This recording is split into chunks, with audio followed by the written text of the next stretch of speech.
नमस्ते प्रणाम, मैं खेसारी लाल यादव। मैं आ रहा हूँ आप सबका प्यार और आशीर्वाद लेने के लिए। सारण जिला छपरा के अध्यक्ष हमारे सुनील राय जी, जो कि 120 अमनौर विधानसभा क्षेत्र से प्रत्याशी हैं, और हम और हमारे बड़े भाई तेजस्वी यादव जी आ रहे हैं दोपहर 2 बजे के आसपास।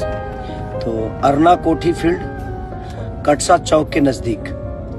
तो आप आइए और अपना प्यार और आशीर्वाद जिस तरह खेसारी को देते हैं, बड़े भैया तेजस्वी जी को देते हैं, उसी तरह हमारे बड़े भाई सुनील राय जी को दीजिए और भारी मतों से विजयी बनाइए। कल मिलते हैं आप सबका आशीर्वाद देने के लिए। Love you all, thank you. चलिए दोस्तों, आप लोगों के लिए खेसारी लाल यादव ने अभी बताया है कि मैं आ रहा हूँ कटरा चौक, जो है दोपहर 1 बजे कल 28 तारीख को। स्थान जो है अरना कोठी में। तो आप लोग भी अमनौर के उज्जवल भविष्य के लिए खेसारी लाल यादव के विशाल जनसभा में आइए, जो आप लोगों को स्क्रीन में मैं यहाँ पर लगा दे रहा हूँ, आप लोग देख सकते हैं, जहाँ पर खेसारी लाल यादव, तेजस्वी यादव जैसे बड़े बड़े लोग वहाँ पर आएंगे। तो जो भी आसपास के लोग हैं, आप लोग आइए और खेसारी लाल यादव से वहाँ पर आप लोग रूबरू हुई। चलिए आज के लिए बस इतना ही था। वीडियो को लाइक करके शेयर करिएगा। मिलते हैं नेक्स्ट वीडियो में। धन्यवाद।